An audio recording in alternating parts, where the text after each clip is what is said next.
Je remercie Monsieur le directeur de l'Institut de l'école de haute étude. Je remercie aussi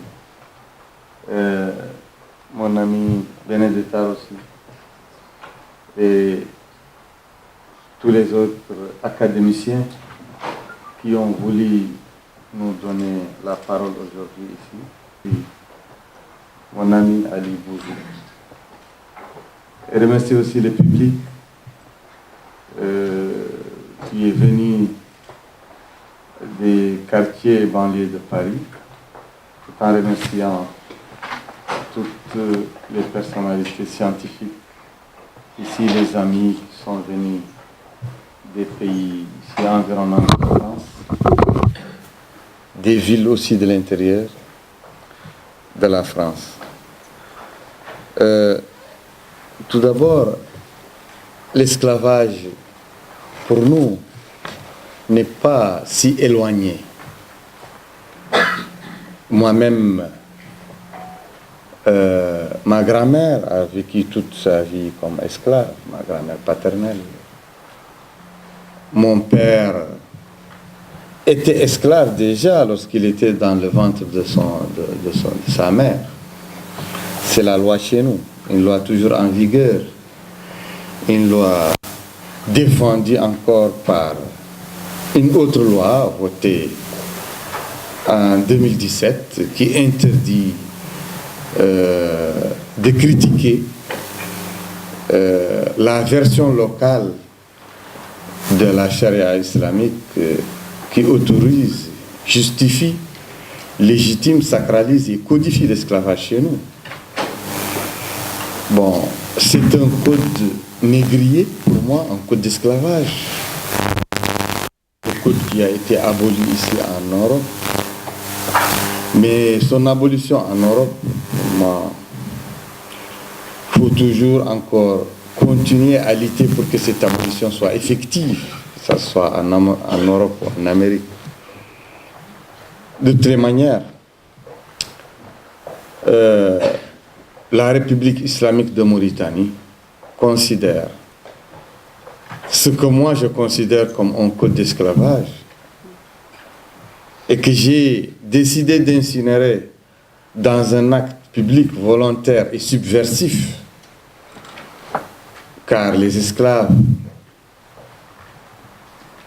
les abolitionnistes doivent agir dans une logique de subversion idéologique et religieuse, dans une logique, dans une dynamique de rébellion, pas armée, mais de rébellion et de dissidence politique, sociale et religieuse. Donc,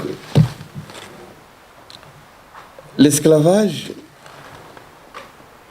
aussi a beaucoup de témoins. Je prends Leila à témoin ici, mon épouse qui a accueilli et qui continue à accueillir des personnes, dont des enfants, dont des filles, des fillettes, des femmes, qui ont vécu en esclavage et qui ont été libérés par nos actions, par notre détermination,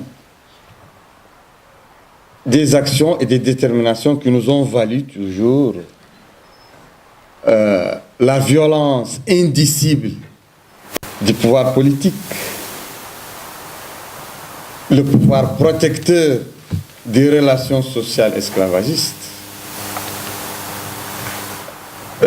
Nous avons été torturés, nous avons subi, nos sangs ont coulé, notre sang a coulé, nous avons été torturés, nous avons été emprisonnés.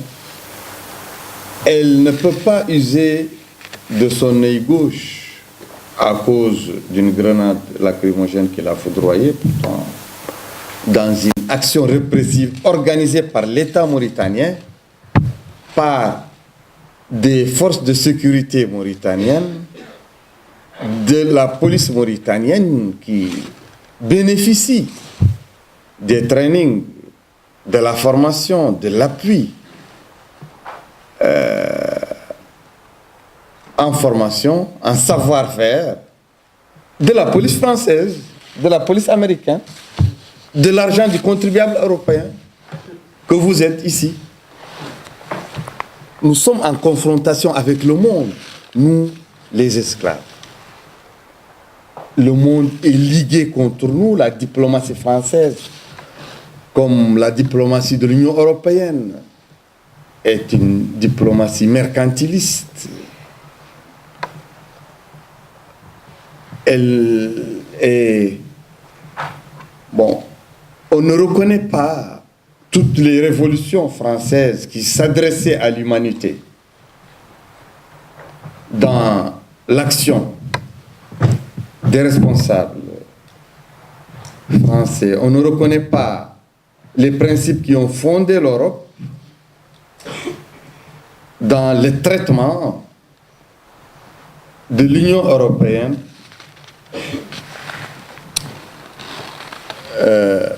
des questions de l'esclavage avec ses partenaires en Mauritanie et ailleurs.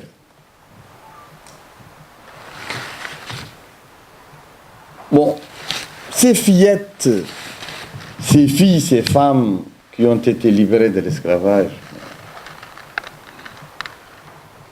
si elles viennent ici, elles seraient les moins âgées de toutes les personnes qui sont dans cette salle. Si elles pouvaient détenir un passeport et venir témoigner, elles seraient moins âgées que tout le public qui est là, mais elles ont déjà un enfant, 2, 3, 4, parce qu'elles commencent à avoir des enfants très tôt. Et la fille esclave de chez nous peut être utilisée sexuellement par le patron, le maître, à sa convenance. Ceci lui est donné par le code noir. Je le considère ainsi, mais ce code noir est la seule interprétation valable et acceptée, officielle, de la parole de Dieu, du Coran et de la geste du prophète Mohammed, paix et salut sur lui.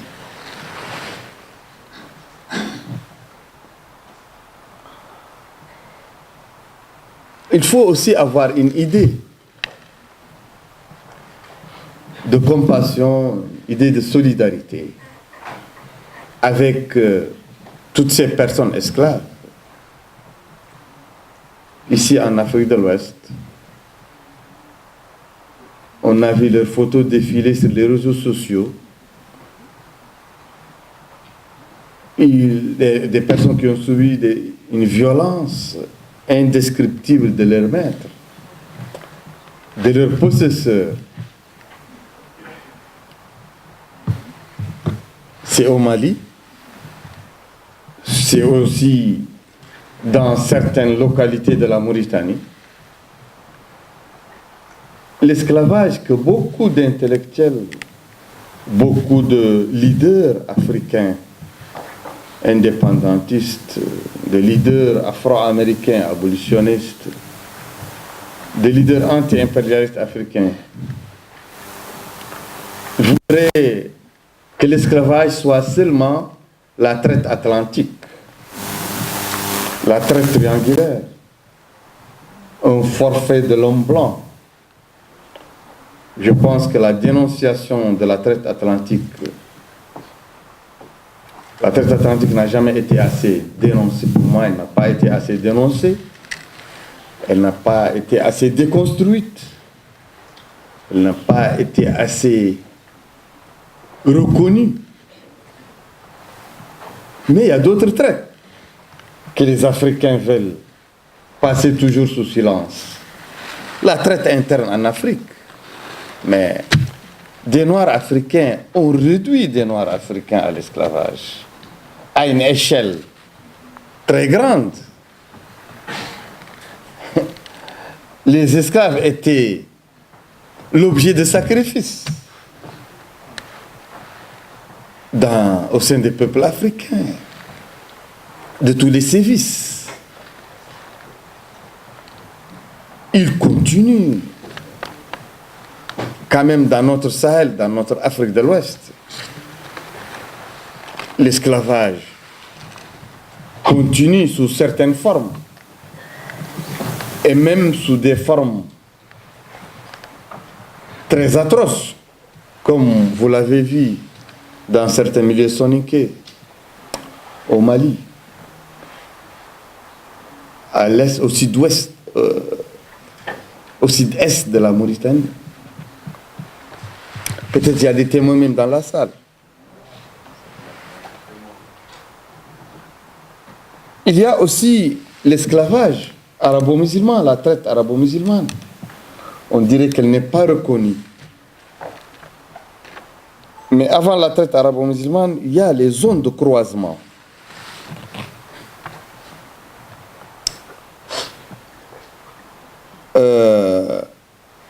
Culturelles entre les populations blanches, arabes, berbères, touaregs,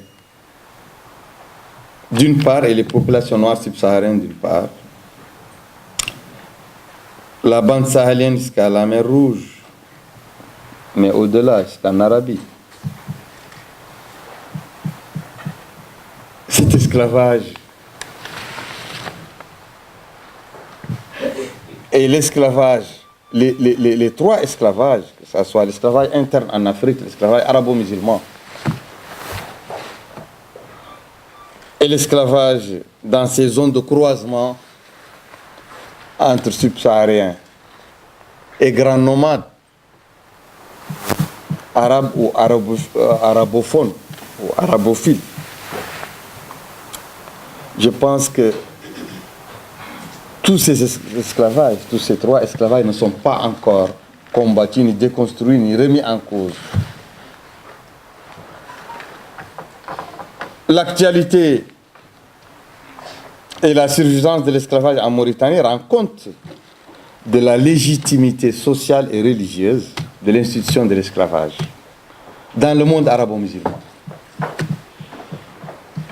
Parce que la Renaissance, le siècle des Lumières, la Révolution française et les autres révolutions, la Révolution du travail, la Révolution démocratique, la Révolution du travail, toutes ces révolutions, dont le berceau est Paris, ici, là où nous sommes, l'Angleterre, l'Europe, les États-Unis, l'Amérique du Nord.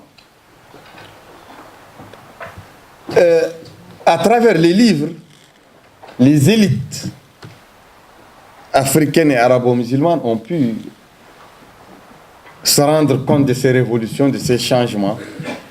Mais ces idées n'ont pas traversé les sociétés africaines et arabo-musulmanes.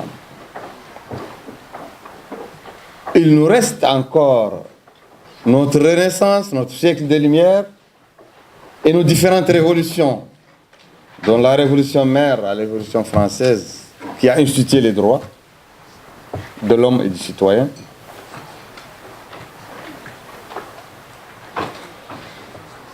Bon, il y a eu une sorte de complicité et de solidarité tiers-mondiste, confessionnelle et continentale entre les élites africaines, les élites arabes, arabo-musulmanes,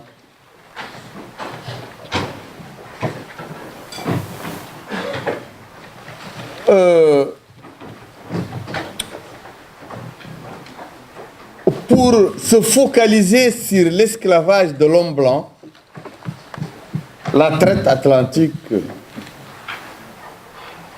la lutte, la ségrégation raciale aux États-Unis, l'apartheid en Afrique du Sud, au Zimbabwe.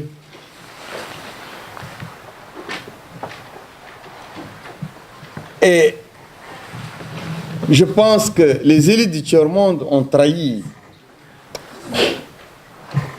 l'engagement qui devrait être là leur dans leur propre communauté, dans leur propre société.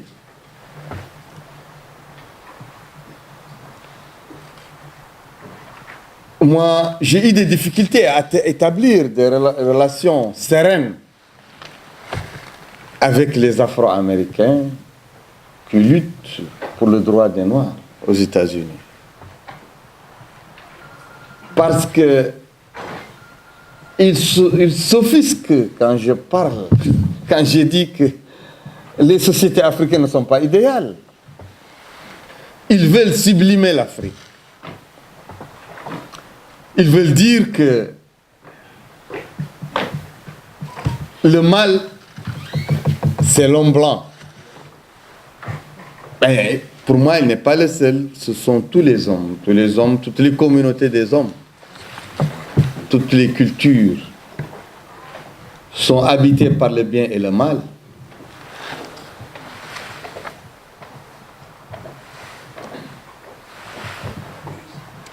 Bon, ces esclavages qui sont restés hors des champs des dénonciations de nos premiers leaders abolitionnistes, indépendantistes, anti-apartheid, anti-impérialistes, ceci a occasionné une stagnation. Cette stagnation, la secouer n'est pas facile. Car nous, dans notre bataille livrée depuis 10 ans en Mauritanie, où il y a le plus grand taux d'esclavage en Mauritanie, selon les statistiques, par population. En Mauritanie aussi, c'est là-bas où il y a... L'État s'organise en Ku Klux Klan contre les abolitionnistes. Un État qui a une élite qui a fomenté un apartheid non écrit, basé sur les préjugés raciaux contre les Noirs et la préférence de naissance contre les esclaves ou contre les populations serviles, donc d'ascendants serviles, qui sont majoritaires en Mauritanie.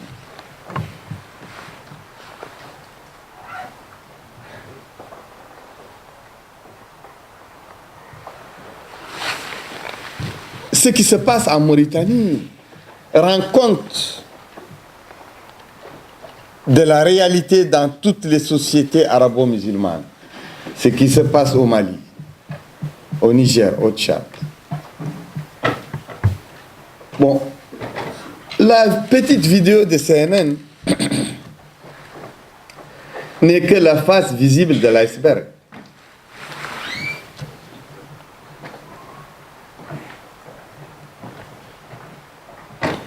L'univers mental des maîtres d'esclaves en Mauritanie est identique à celui des négriers et de leurs clients lors de la traite, lors de l'apogée de la traite vers l'Orient, à partir de Zanzibar, de Mombasa, une traite même qui a précédé l'islam. Bilal, l'un des compagnons du prophète, paix et salut sur lui, est émené d'Éthiopie. Éthiopie, en ce moment, Al-Habasha, c'était toute l'Afrique orientale s'appelait Éthiopie. Pour les Arabes, dans l'entendement des Arabes de l'époque, bon, l'esclave, un milieu arabo-musulman, surtout un milieu arabe, et en Asie mineure, en Perse, en Iran, en Turquie, Moyen-Orient, l'Arabie. L'esclave se définit par sa couleur, comme chez nous, abd, esclave, soudani. Non, soudani. Soudani de tel, c'est-à-dire le noir de tel, c'est-à-dire l'esclave de tel.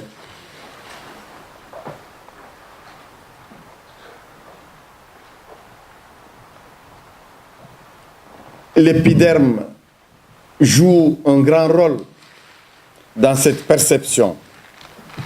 J'étais dans l'aéroport de Tunis, il y a de cela 3 ou 4 ans. Bon, les chefs de la police ne pensaient pas que je parlais l'arabe.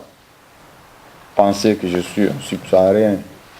Mais il a dit, il devait un peu s'assurer de mon passeport, il devait m'envoyer, il a dit, amène cet esclave, il a dit, c'est naturel, ça vient comme ça. Il n'y a pas encore de déconstruction.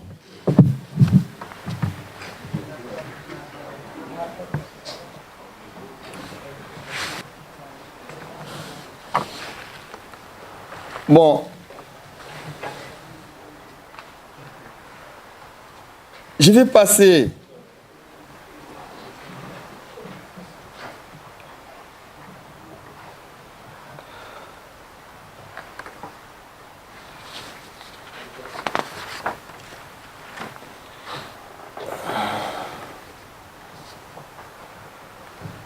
aux nécessités de la lutte. Dans cet environnement, je pense que la lutte requiert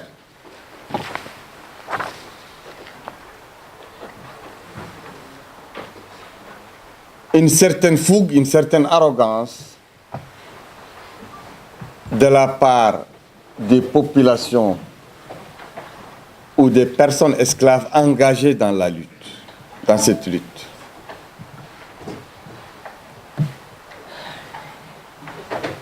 Cette arrogance que décrivent certains officiels mauritaniens, dans mon cas, Biram est violent,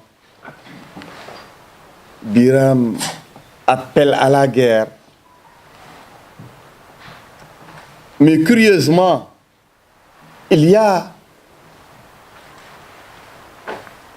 un fossé qui sépare leurs propos quand ils me peignent comme acteur violent, mais leur accusation se rétrécit comme peau de chagrin quand je suis devant la barre d'un tribunal. Parce qu'il n'y a pas de fait. Chacun a entendu que Biram est un homme violent. Mais durant mes 4 procès, aucun chef d'inculpation de violence n'a été retenu contre moi. Bien que les juges sont soumis et voudraient bien le faire. Le problème, c'est que la fougue et l'arrogance légitimes doivent être mises en œuvre pour déstructurer la sérénité mentale et suprémaciste dans laquelle baigne le maître. Il baigne dans cette sérénité suprémaciste. Il baigne lui-même dans une arrogance indescriptible. Multiséculaire. On doit opposer à ça beaucoup d'éléments de déconstruction. J'avais dit aux militants de Hira, en 2014, dans notre confrontation avec le moufti de la République islamique de Mauritanie, Ahmedoul Habib Rahman, le grand imam de Mauritanie, on devait lui couper la parole en plein khutbah, en plein prêche du vendredi. C'est un sacrilège dans l'entendement de notre société. Mais on devrait le faire pour rompre cette monotonie. Celui qui prêche l'esclavage est toujours en haut du perchoir et les esclaves reçoivent. Les esclaves reçoivent le discours, notamment le discours religieux, façonné par le maître à sa manière. L'esclave aussi, quand il termine toute sa journée de travail, toute sa corvée pour ses maîtres, il prépare le repas. Le maître prend une partie du repas dans sa main pour donner à l'esclave. Bon, l'esclave reçoit, supplie, on lui offre. Ce n'est pas une position que les abolitionnistes, surtout issus des rangs des esclaves, une position de recevoir les idées, recevoir l'explication de la religion, recevoir la nourriture, recevoir la manière de se conduire. Le général Mohamed Ben Abdelaziz et ses ministres ne peuvent pas me dicter ma conduite. Je dois refuser de manière hautaine, sans aucune modestie, tout ce qui émane d'eux, tant qu'ils sont murés dans leurs idées et dans leurs perchoirs suprémacistes. Mais je resterai humble avec les hommes, les femmes, les personnes qui n'ont rien à voir dans ce forfait, dans cette œuvre de pérennisation de l'esclavage, les militants de l'Irak, dans ces journées de confrontation avec ce moufti. Mais je leur ai dit, il faut lui couper la parole. Et il faut que dans le feu de la zizanie, dans la mosquée, il faut monter au perchoir et il faut parler. Parler au nom de Dieu. On doit parler au nom de Dieu. On doit leur retirer le micro. On doit leur retirer la parole. On doit se mesurer à eux, d'homme à homme. Bon, c'est dans le cadre toujours de cette déconstruction qui doit précéder. Il est indispensable qu'elle précède tout véritable abolitionnisme. C'est dans ce cadre que l'incinération des livres a eu lieu. Les livres sont les interprétations que les esclavagistes se font de l'islam.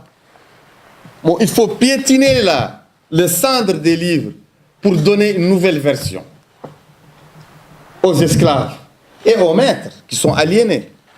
Parce que tous les deux bords sont musulmans. Il faut leur parler à partir de l'islam. Je ne pouvais pas continuer à leur parler à travers le droit international. Le droit international qui est perçu comme un cheval de Troie. Venir éventrer la société idéale musulmane de l'intérieur. C'est un complot des croisés et des juifs ennemis de l'islam. C'est la rhétorique du gouvernement contre nous, contre les défenseurs des droits de l'homme, contre les organisations des droits de l'homme. Ils nous confondent dans leur discours, dans leur attaque. On ne dit pas Biram s'en prend à l'esclavage, non, mais Mohamed Abdelaziz en personne, le chef de l'État mauritanien, dans ses propos le 28 novembre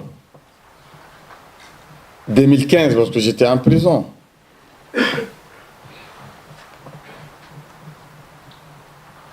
il disait, il a consacré 17 minutes de son discours à s'en prendre à Biram, à Irak. Mais il disait, il insulte l'islam, il attaque l'islam. Il ne veut pas dire que je l'attaque. Et j'attaque son camp, le camp des esclavagistes. Il ne veut pas rappeler. Et d'ailleurs, ils ont pris le soin, dans mon discours de 40 minutes, suite à l'incinération des livres devant un public d'au moins 800 personnes, ils ont pris le soin de l'État lui-même le ministère de la communication, de l'information à l'époque, ils ont pris mon discours, ils ont coupé toute référence au caractère égalitaire de justice de l'islam que j'ai émis. Ils ont voulu faire à ma place, faire et me donner la paternité d'un discours anti-islamique, sans même citer l'esclavage. Bon, ils aimeraient peindre notre combat comme un combat contre l'islam, comme un combat avec des mercenariats, avec les juifs, du style. Bon, un mélange d'anti-abolitionnisme et d'antisémitisme aigu. Mélange aussi de... Bon, c'est un rejet. Leur discours rejette toutes les valeurs de démocratie, de droits de l'homme. Mais le véritable mercenariat, c'est celui-là. Quand la fille d'un militant de liberté de renom comme France Fanon reçoit de l'argent d'un gouvernement qui mène une guerre sans merci contre les abolitionnistes, quand elle reçoit de l'argent du gouvernement mauritanien, un gouvernement de bienfaisance qui va enquêter sur les pauvres esclaves du Niger. Il paye une personne experte, Mireille Fanon. Et le gouvernement mauritanien propose les études qu'il a payées, propose pour faire avancer la lutte contre l'esclavage. Mais le mercenariat aussi, pour moi, est à des degrés beaucoup plus hauts.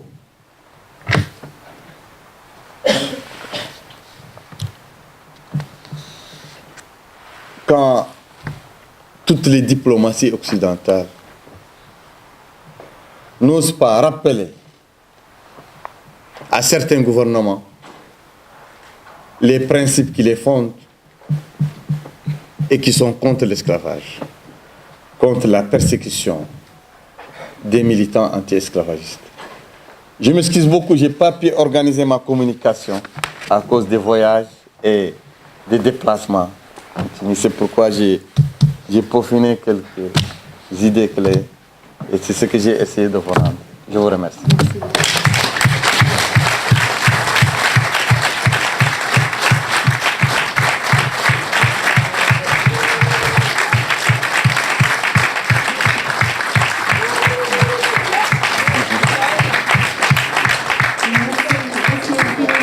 Témoignage puissant. Nous avons prévu maintenant 2 interventions de chercheurs pour croiser les regards avec les... J'ai écouté certaines interventions, mais je voudrais dire que rien n'est acquis, contrairement à ce que quelqu'un a dit, que seule la communauté soninké reste en rade, que pour les autres c'est acquis, mais ce n'est pas vrai. Rien n'est acquis parce que il faut un engagement véritable. On ne peut pas faire un engagement à moitié.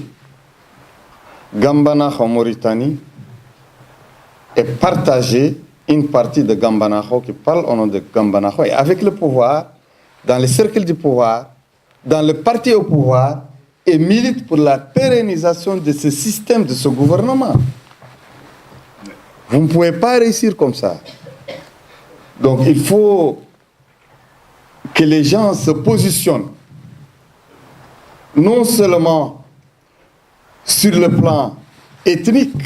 Il ne suffit pas de se positionner contre les notabilités soninké qui promettent encore l'esclavage et de flirter avec le gouvernement mauritanien qui est le promoteur en chef de l'esclavage, ce que font certains Gambanaho mauritaniens j'attire votre attention sur cette iniquité.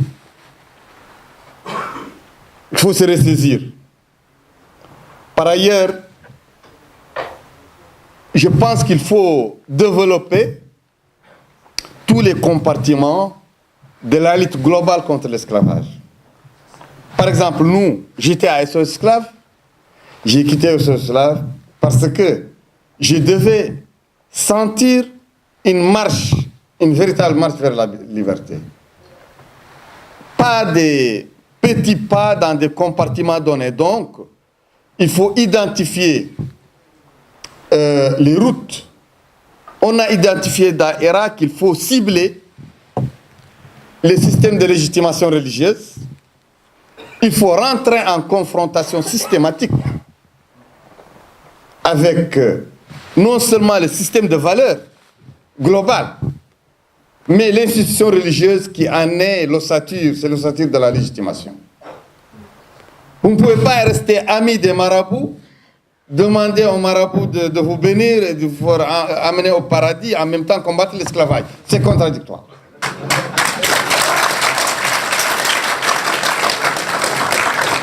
La deuxième chose, il faut un mouvement de droit civique, un mouvement populaire qui est prêt au sacrifice. On ne peut pas rester ici à l'étranger et se lamenter de ce qui se passe là-bas dans les villages. Résister dans les villages, face aux bourreaux. Être arrogant face aux bourreaux, face à leur culture, face à leur mode de pensée, à leur mentalité. Avoir une démarche fière à la figure des bourreaux. Il faut le faire. Ici, personne ne peut vous libérer. Faites appel à la France. La France, si elle voulait éradiquer l'esclavage, elle a occupé ces pays pendant un siècle. Mais le négationnisme est d'origine française. C'est l'État français qui a inventé le négationnisme qui est maintenant adopté par les gouvernements et en Mauritanie, et au Mali, et au Niger, et ailleurs.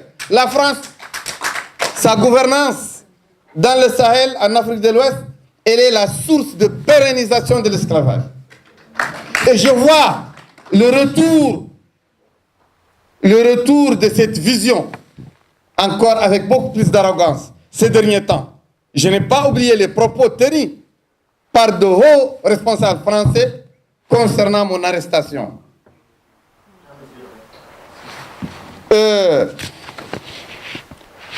Il faut avoir des relais pour une lutte qui est à l'intérieur déjà.